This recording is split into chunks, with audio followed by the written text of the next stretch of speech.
Here's the coffee mug with point 1, which was shortened because we couldn't agree on what winner-take-all meant. The legislature's minimum required task is to agree on a budget and a tax system that serves all Minnesotans. Here we go with the discussion of point 1. The first point is winner-take-all, take no prisoners politics has got to stop. The legislature's minimum required task is to agree on a budget and a tax system that serves all Minnesotans.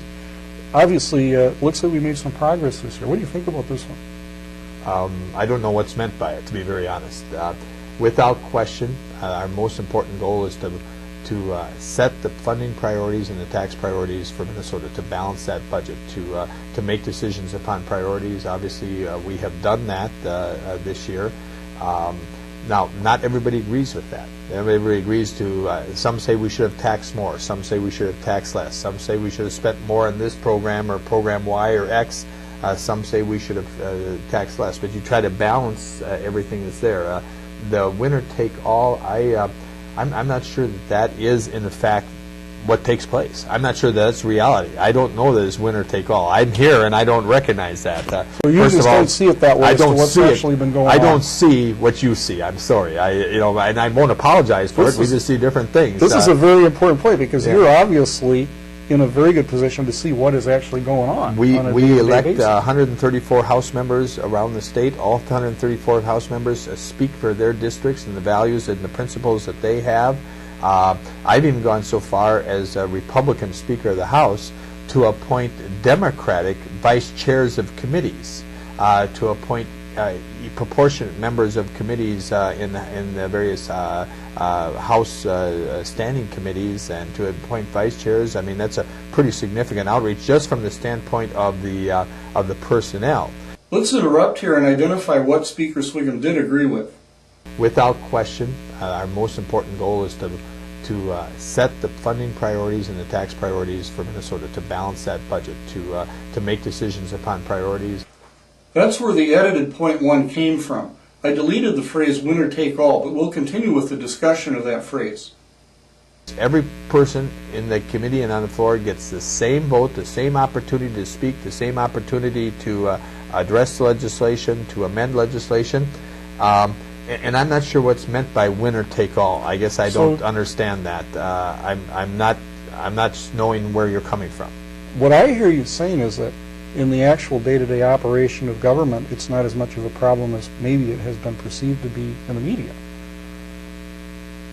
I'm not even understanding the perceived perception of the media. I'm sorry. Okay.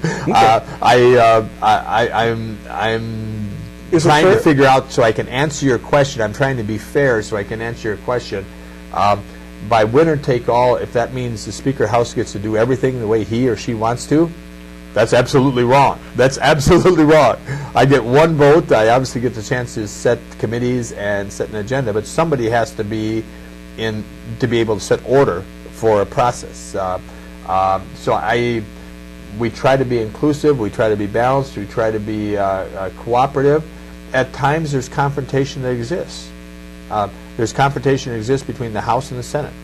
There's confrontation that exists between Democrats and Republicans. But take every emotional, passionate issue you want. Pick one. Pick an emotional taxi. Marriage amendment. Okay. Abortion rights. Funding of education. Equity in the funding of that education. Equity in the funding of nursing homes around the state. So the nursing homes in my district get about the same amount of money to take care of residents as nursing homes in Minneapolis. Take any controversial issue, and there's going to be people on both sides. Some feel they're treated fairly, some they're not treated fairly, depending upon what the decisions get to be.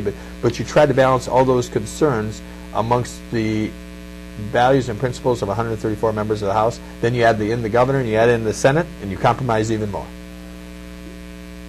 I appreciate this simply as a rundown from your vantage point as to how things are working. Obviously, it's a lot more complicated. There's a lot more communication going on a day-to-day basis within the legislature.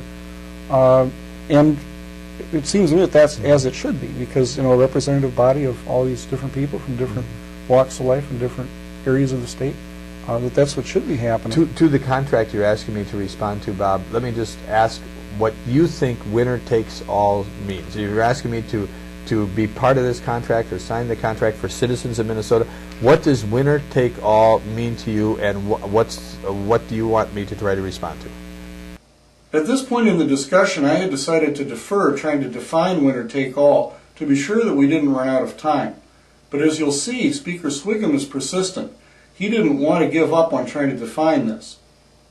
Let's take a jump down to 6 and talk about it from there. Some issues are matters of principle and beyond compromise, while other issues are not.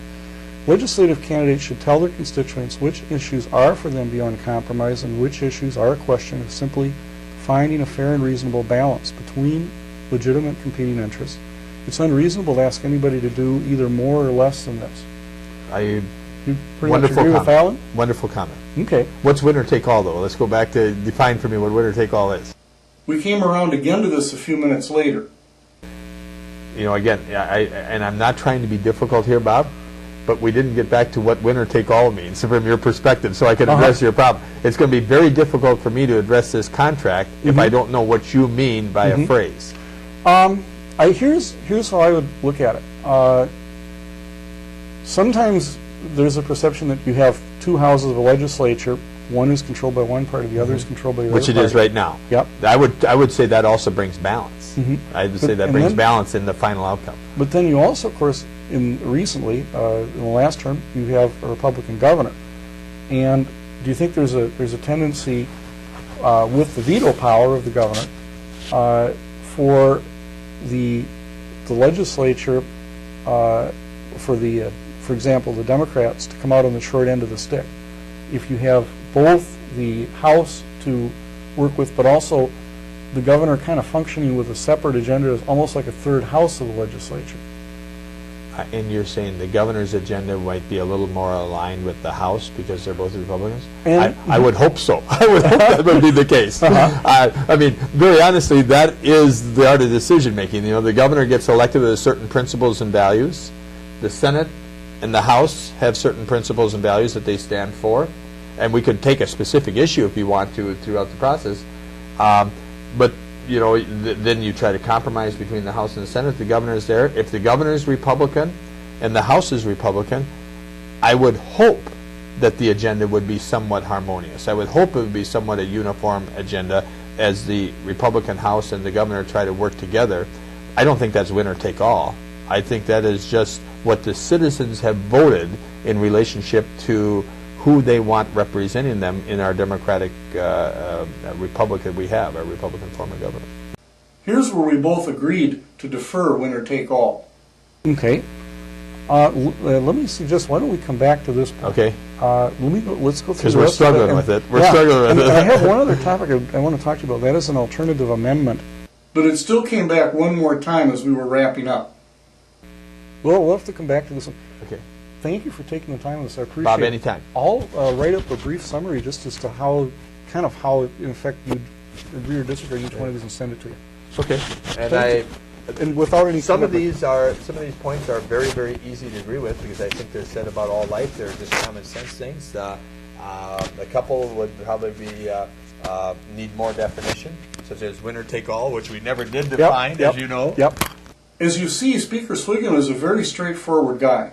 He respects differences of opinions, but part of that respect is that he won't try to hide differences. When I was getting ready to launch my unallotment lawsuit last summer, I called him to talk about it, and during that phone conversation I told him if he was a Republican-endorsed candidate, I would not run in the primary. I didn't tell anyone else that.